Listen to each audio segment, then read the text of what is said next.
Now, today's topic is swap the salt, the dangers of high sodium in our diets. Yes, ladies and gentlemen, you are entering the no salt zone.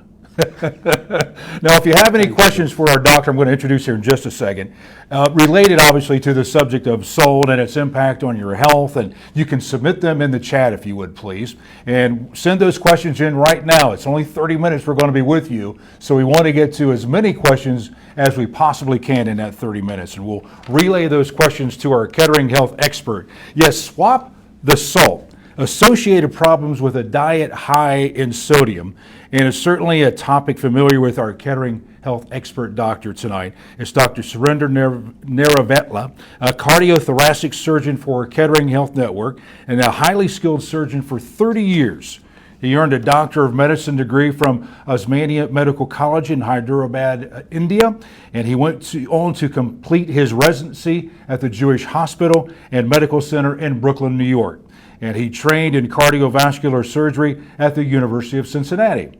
Now, Dr. Neravetla has performed over 10,000 cardiothoracic and vascular procedures, and he is truly on a mission to raise awareness of the dangers of table salt. You're not going to believe some of the graphs that we will show you to prove how dangerous this is. He has also become a published author, a sought-after speaker on Salt Kills, and also a very interesting book, Salt, Black America's Silent Killer.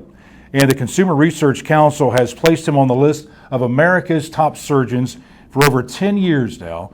And we're honored to have you join us today, Dr. Neravetla. Welcome to Kettering Health Chats. Dan, thank you so very much. It's great I love the hat. I love that you come with this mission full of information. And so let's just start there. Doctor, how prominent is this risk to our health with sodium? So heart disease actually is the #1 killer worldwide and also is in America. But people may not realize that 80% of the heart disease actually is preventable. And I've been doing heart surgery, as just pointed out, almost 4 decades now.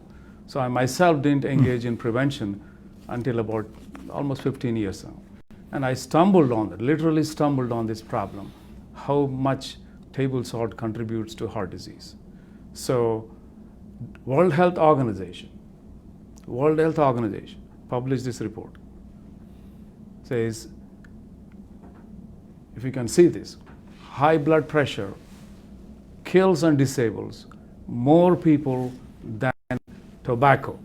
We all know that we shouldn't be smoking. Right. We all accept it, Absolutely. agreed, and everybody understands it. And when somebody, if I ask somebody, do you smoke? You get a guttural reaction. Oh, why would I smoke? It's such a terrible thing. Mm-hmm. But you don't get the same reaction about high blood pressure, which is a much worse problem. Mm. In fact, American Heart Association says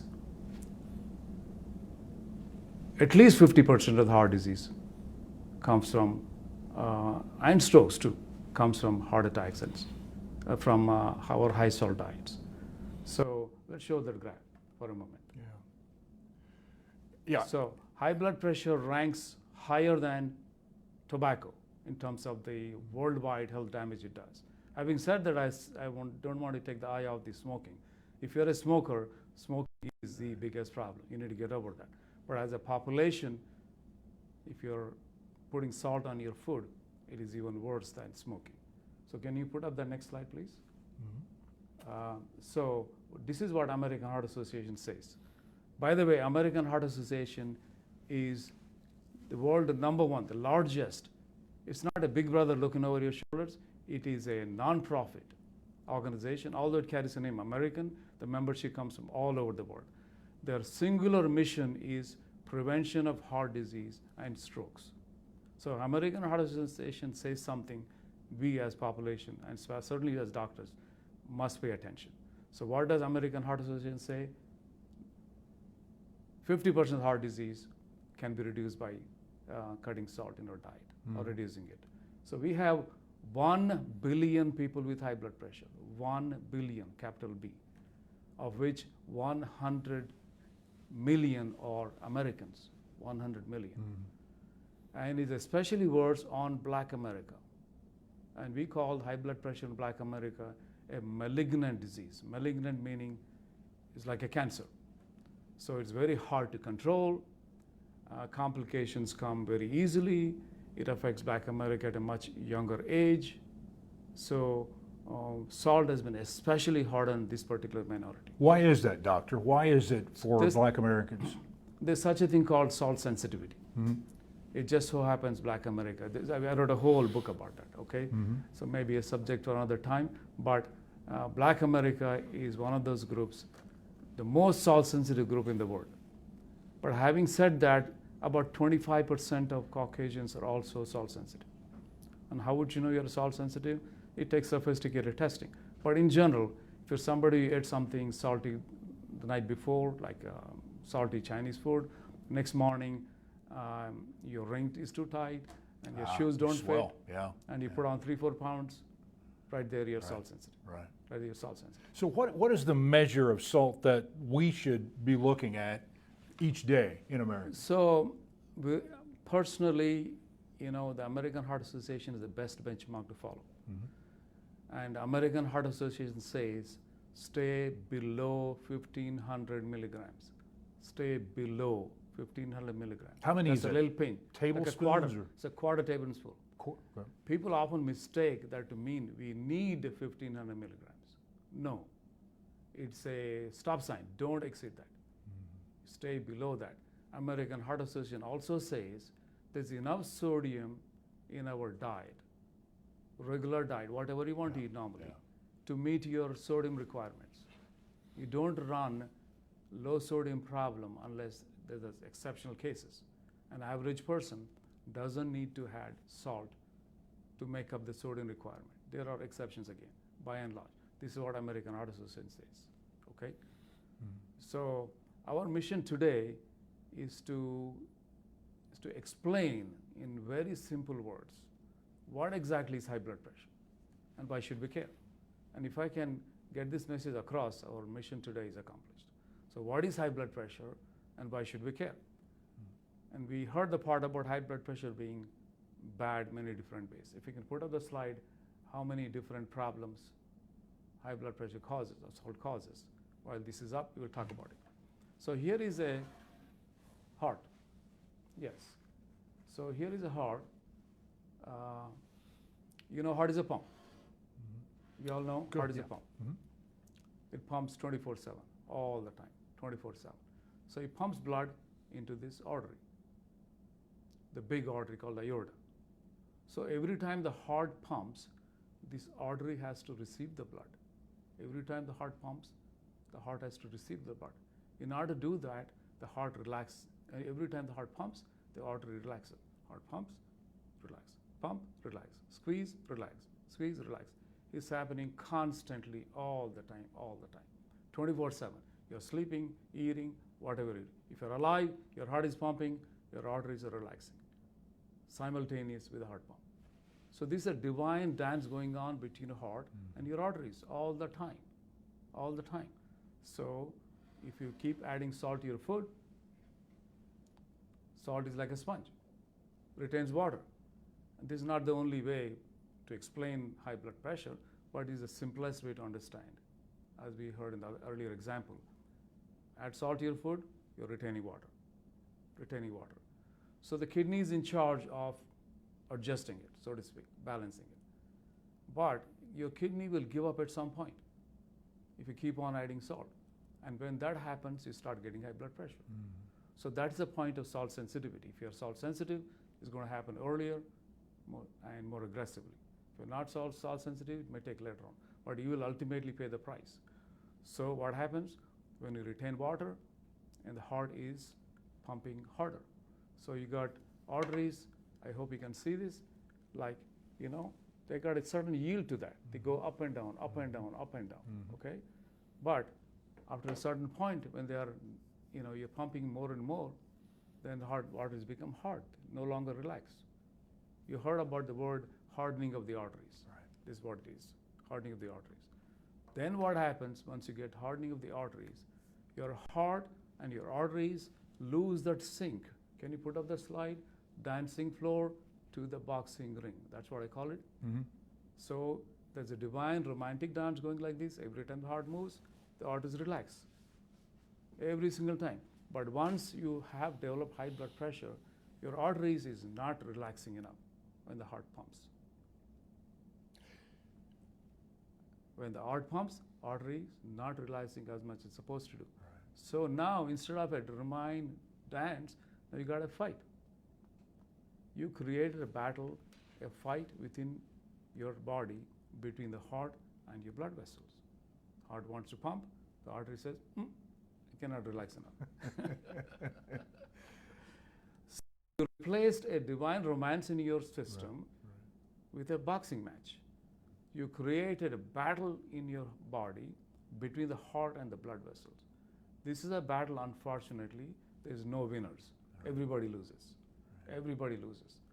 The heart loses and the arteries lose.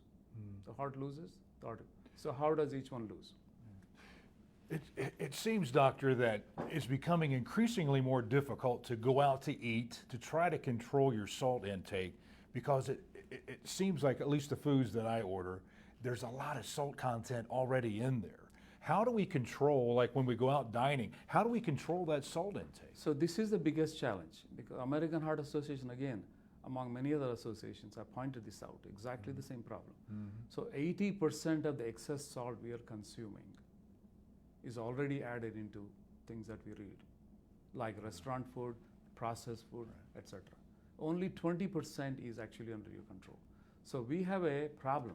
So that's why FDA recently, 2 weeks ago, issued a fairly stern directive that we need to reduce the salt content of our processed food and our restaurant food, to your point. And you know what what FDA said? If you can cut the salt intake from our current levels just a little bit, if you cut it down less than 1,000 milligrams of our current levels, you could save as much as 500,000, 500,000 lives. Wow, that's amazing. So CDC, in fact, has a campaign that goes million hearts. And the first target is reduce the blood pressure. If you do that, so many lives are saved. So I want to get back to the point about what happens with the fight between the heart and the blood vessels. And that's why I have this scratch pad. So every time the heart is pumping blood, your artery is not relaxing, so you create a friction. So your arteries are getting scratched on the inside. Scratch, scratch, scratch. Every single heartbeat. Every single heartbeat. So smoking does the same thing. Inside arteries get damaged. Inside the arteries get damaged. Smoking and salt do the both, same thing. So once the arteries are scratched and damaged on the inside, especially certain locations where the arteries branch into different segments, or when the arteries turn, or where the arteries start out from the ground, these are locations where the scratching is worse. Okay? So that's where cholesterol goes and builds. Cholesterol doesn't build just because you got high cholesterol, usually, unless it's very sky high. But there's an underlying damage. That's why no matter how many cholesterol pills you take, if you don't quit smoking, the benefit is very marginal. Same thing with salt and high blood pressure. If you don't control and treat your high blood pressure, no matter how many pills you take, the benefit is marginal. So the prevention, number 1 and 2 things, is prevent high blood pressure, prevent and stop smoking. Those are the 2 pillars to prevent heart disease, which is the number 1 killer. So that's how you get heart disease, blocked arteries. That's what I specialize in, building bypasses all around the arteries, over and over again, putting stents, taking pills. That's not the way we want to live. So we want to stop that. So this is what happens to the arteries. So do you want to hear what happens to the heart? You said this is a battle, both of them lose, right? The heart loses, the arteries lose. The arteries lost because they got scratched inside with each and every heartbeat. And here is what happens to your heart. The heart has to pump blood at a higher pressure. So it's working out. It's working out. So sometimes I walk around a hospital with a sponge on my left hand, airports, shopping malls, I walk around like this. People think I'm crazy trying to clean something. And from time to time, people stop me and ask me, why you have a sponge in your hand? Then it gives me an opening to explain why you should eat salt. Yeah. That's awesome. And sometimes I go around walking doing this. Okay? So, and what it does, your heart is working out. Right. Working against pressure is working out. You have a question you want me to ask me? Yeah, yes, I'll indeed, keep doing Doctor. this. Betsy has sent us a question, and she wants to know what to do if you are low on salt. And she explains that she has a daughter that, because of medical issues, gets dehydrated, and her sodium levels drop. So, what should she do, if, or anyone do, if your sodium level drops and you actually need to intake more? So normal day-to-day human beings hardly ever suffer this problem, but there are exceptions. And I would advise you follow your nephrologist to brainstorm why this is happening. And simply taking salt as a knee-jerk measure is not the right answer. Okay, so you need to delve deep into why this is happening. But most commonly, Dan, this happens in people who are already in heart failure, or already suffered heart attacks, kidney failure, on dialysis. These are people who are already paid the price for having salt. It's like this: if you're diabetic, you're more likely to have hypoglycemia.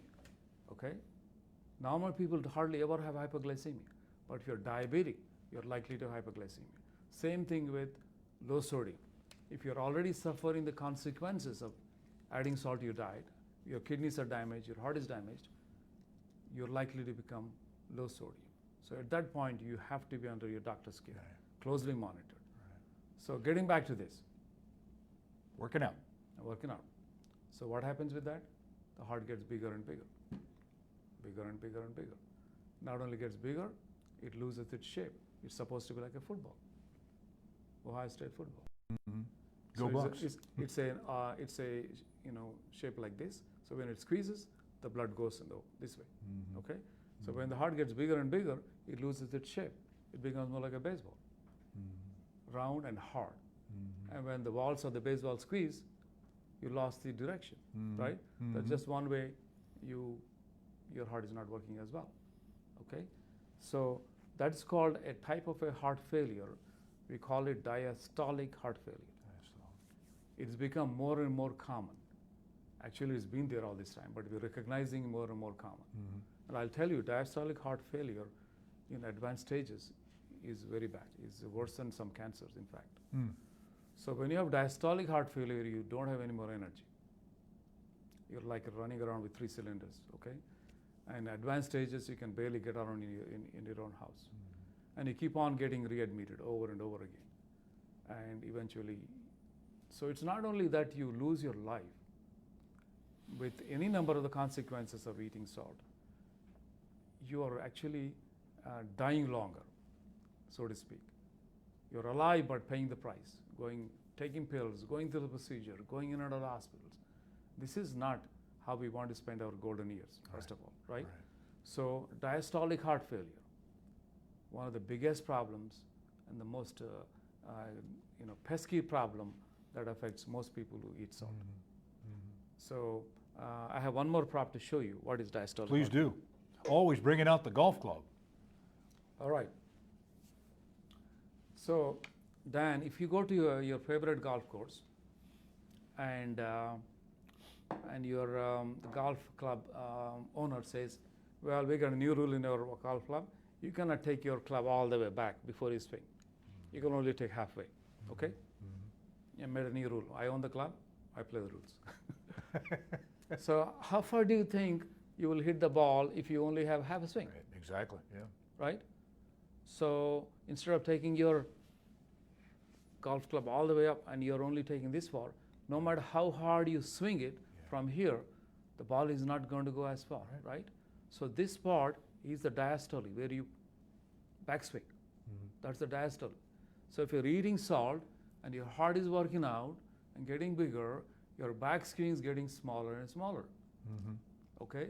And to a point, your golf club owner says, all the greens are closed, you can only putt. Okay? So I get your point, yes. Right? So you're in the green and you can putt into the hole. That's it. You can only take this much. So that is advanced heart failure. Okay. And at that point, you're living in a wheelchair. You're living in your sofa. You can go to the kitchen and the bathroom and the bedroom. That's the activity you can do. That's it. Your legs are swollen. You're short of breath. You won't believe millions of people living like that. let me ask you, maybe you can't qualify this, doctor, but Yes. let's say that we completely take salt out of our diet. Yes. How quickly does our body react to that and we start improving our heartbeat and things start getting back to normal? Excellent question. So it could be as early as in 2-3 days. If Really? you're salt sensitive, Okay. just like the salt retains water, and if you don't eat salt, Right. this excess water goes out of your body, Gotcha. just like that, okay, without any effort. Then you lose that excess pounds if you're salt sensitive very quickly, matter of days. Then you suddenly feel good. You have more energy, matter of days. But if you're not very salt sensitive, it takes a longer time, Right. okay? Okay. So you go on so many different diets trying to lose weight. I would say start with salt reduction, and you may not have to do anything else. Hey, Doctor, Yes. Betsy sent in a follow-up question I think Yes. is interesting that Yes. you could definitely Yes, please. give us some good information on this. Betsy's daughter suffers from EDS type 2. She was diagnosed from a neurologist, but never sees him and just found out he retired. Should Okay. we look for a new neurologist for her issue? Yes, absolutely. Unfortunately, finding a good neurologist is not that easy. So I would enlist the help of your primary care doctor. He would probably know a neurologist who specializes in that line of work, and he would point in the right direction. And neurologists take a long time to get an appointment. So I'm sure he will help you find that. Do you feel, doctor, that in your industry they're taking this sodium epidemic almost seriously enough? No, they're not. Why is Unfortunately. that? So it's first thing is people don't have a good understanding of what high blood pressure Okay. really is. Okay. And don't have a good understanding of how many different ways it hurts you. I didn't either. I don't want to blame everybody. It took me 25 plus years of doing this before it finally hit me. Okay, so that's number one. And the other side of the coin is we think food is going to taste terrible without salt. Right. The taste issue. But I'm here to tell you, based on our own family experience and experience written by many others in the literature, after you go through the initial phase of getting used to, the food actually tastes better. Many natural things have their own tastes and flavors. And once you get used to them, you'll be wondering, why did I put salt on this? Exactly. Yeah. Okay? Yeah. And to a point, when somebody gives something salty, you don't like it. You take a bite out of it and say, oh, this is too salty. Not for the health benefit, but just from the taste point of view. You will not like it anymore. Second thing, if you have high blood pressure, diabetes, etc., you will see you lose weight, your blood pressure medication come down, sometimes diabetes medication come down. Just from taking less medications and losing weight, you feel so much better about yourself. You have more energy. And instead of the popular belief that if I'm eating salt-free diet, I'm going to have a bland life, people report that now I have better life. I enjoy life more. I'm taking less pain medication. This is reported events. I'm less depressed. I enjoy my food better, and I'm more active. These are all the benefits that you can achieve by adapting low salt diet. Doctor, let's get to another question here Yes, quickly from our yes. audience. Julie says that her husband was just hospitalized for high blood pressure. Yes. He was put on 3 medications, but his BP is still running high. She wants to know, how long does it take for the BP to come down? So this is one of those gentlemen, perhaps is very salt sensitive, and falls into the category of high risk, like we talked about Black American population. He may or may not be Black American, but we see that sometimes in Caucasians too. Okay. So at that point, I would engage a nephrologist. So the high blood pressure is really starts from the kidneys. Dr. Dahl, we just had a picture of him earlier on, the father of hypertension. Right. He did the studies to show the kidney is the source of high blood pressure. So if it takes more than 1 or 2 medications to control your blood pressure, you should enlist the help of a nephrologist. Sometimes you may not be salt sensitive, you may have some other reason for your high blood pressure. Okay. For example, blockage in the artery of the kidney. Ooh, yeah. That can be opened actually. You need to investigate that. And there are some rare tumors that can cause high blood pressure. Yeah. So these are things you need to delve into. Right. Okay, that would be my advice. Let's take a look at some of the different salts that we have. It seems like everywhere you go, you have something sea salt potato chips, sea salt ice cream. Is there better salts than others, or they're all about the same? Dan, I'm so glad you brought this up. Because you don't see an open advertisement that sea salt is better for you, but they subtly imply. All right. But all sea salts are the same as regular salt. Like Himalayan salt, Himalayan same thing? salt, pink salt, Celtic salt, Yeah. kosher salt, they're all the same as things. First of all, they're the same salt as regular salt. And secondly, the special elements they claim they are in there, you don't get them that way. Really? Okay? But the only one I'm going to endorse is Mrs. Dash. It tastes like salt, but is not salt. So a substitute is okay, you think? Or? Mrs. Dash, lime and lemon.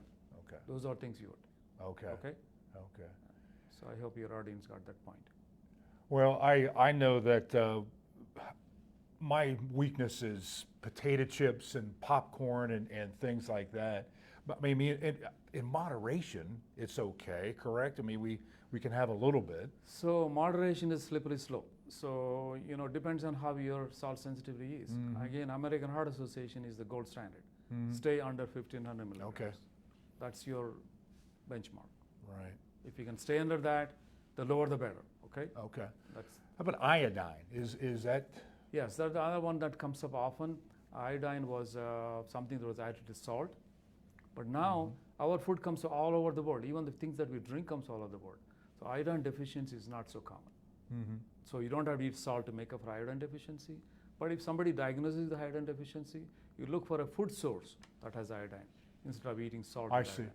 Okay. So should we, if we do have high blood pressure, Betsy asks again with another follow-up question. Thank you, Betsy, for tuning in. We appreciate your input here. It's been really good questions from you. Should we start drinking more water to flush out the salt in our bodies, or does it matter? So drinking water is a good idea, but Okay. it's never going to flush out the excess salt. Okay. That the boat has sailed. Okay. As long as you're able to balance the water and salt, you won't get high blood pressure. But the point that you're not balancing anymore is when you start having high blood pressure. Okay. At that point, merely taking more water, like drinking more beer because you had potato chips, not going to work. Or peanuts, or whatever they put on the bar. No, And not it's, gonna it's like you say. That's why they put that there, to That's make right. you thirsty. Exactly. Yeah. We had a graph up just a couple of seconds ago. Okay. I mean, it's even salt can even lead to increased dementia. Dementia, yes. Can you put up the slide for all the different things? Next slide, please. One after that. After that, a couple more slides. Yeah. So this is the current list of various salt-related problems. Dementia, one of the most expensive health problems you're going to face. Oh, a question. Type 2 diabetes. Actually, you can reduce the burden of type 2 diabetes just by cutting salt down. Erectile dysfunction.